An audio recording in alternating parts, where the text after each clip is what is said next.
This radio is brought to you by Xavier University, Ateneo de Cagayan.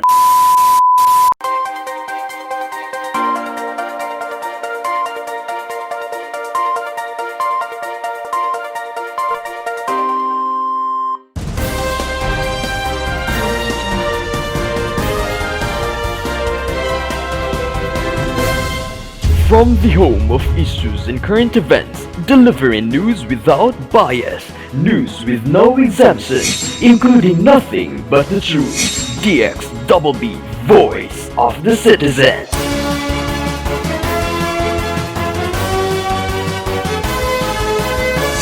Good morning, Philippines. Good morning, Mindanao. It's 10 o'clock in the morning, October 16, 2020. I'm Kent Noval, and you are tuning in The Voice.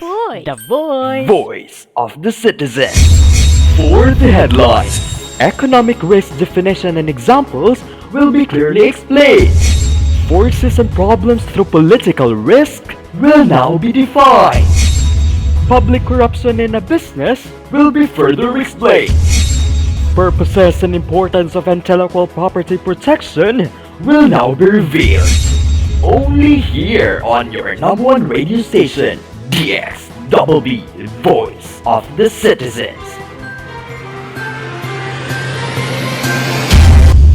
Economic risk definition and examples will be clearly explained. Engaging in global business inherently possess economic risk. Economic risks are the risks that economic problems or mismanagement in a given country will have a meaningful negative impact on the conduct of business in that country. Currency devaluation and conversion restrictions are obviously some of the economic risk companies take when engaging in international business. Additionally, human resources, labor relations, and even inflation might also trigger the economic growth. Thus, undeniably, economic risk really centers on macroeconomic circumstances that may result in danger and or to significant loss for a business. Forces and problems through political risk will now be defined. Sugar Sabido for the details.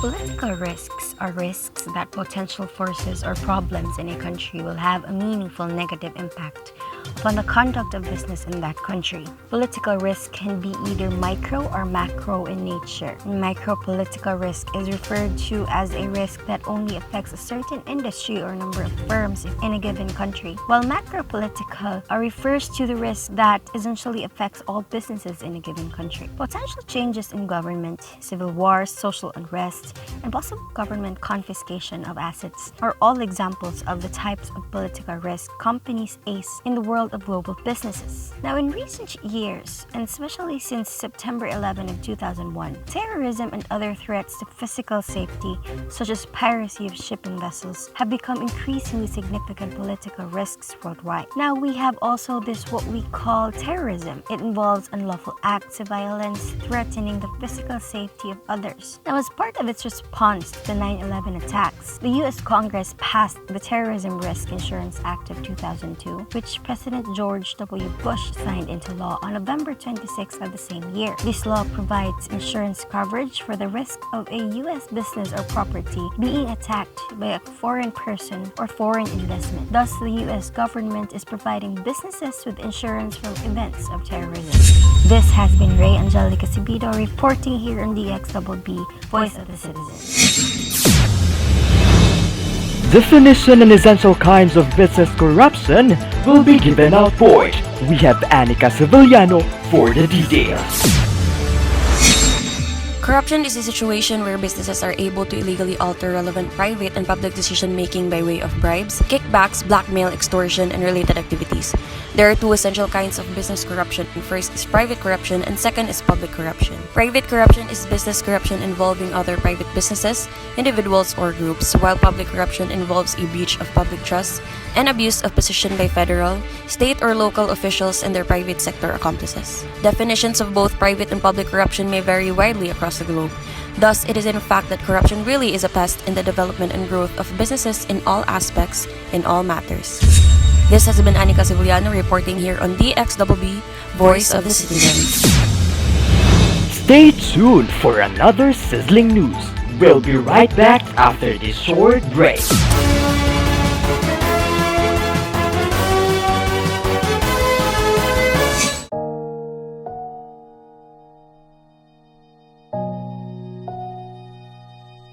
Mama, gusto ko po to. Bili tayo neto.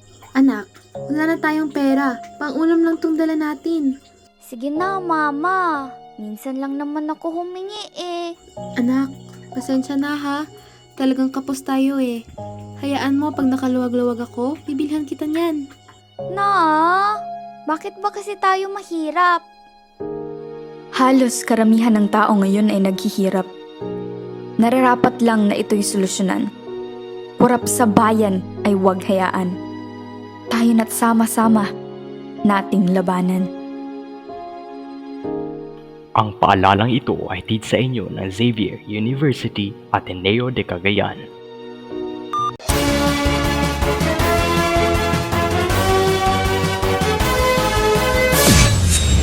You are still tuning in to DXBB Voice of the Citizens. Public corruption in a business will be further explained. We have Zewel Salasinas for the details.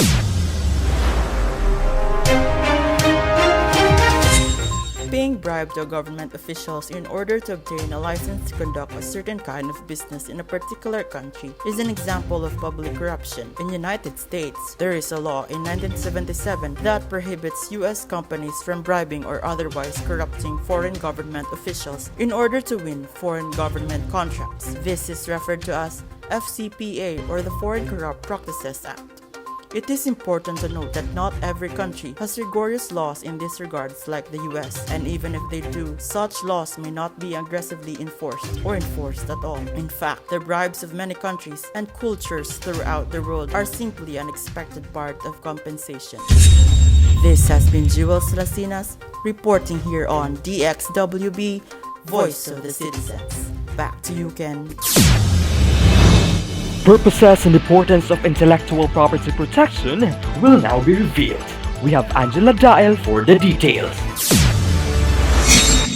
Intellectual property is a product of intellectual rather than physical activity. For example, an intellectual property may include a new computer software, video game. This takes a lot of money and effort to be developed and be successful.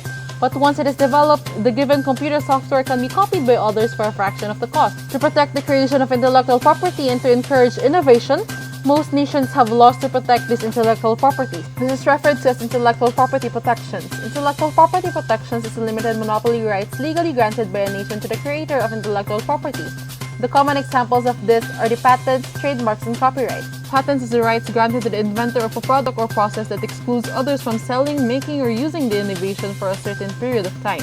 Trademark is a distinctive face, name, word, a picture, symbol, or design, or a combination of this that identifies a given business service or a product and is owned by the said business. Generalized trademark is a trademark that has become so well-known or colloquial that it now describes a general class of product or service as opposed to a specific product or service as intended by the trademark's owner, such as the word escalator from the Otis elevator. And lastly, the copyrights. It is the exclusive rights of authors, playwrights, publishers, artists, composers, performers, photographers, and other creators to publish and disseminate their work as they see fit. Now, these are all examples of intellectual property protection needed to assist, guide, and protect business in this fast-paced economy. This has been Angela Dael reporting here on DXWB, Voice of the Citizens.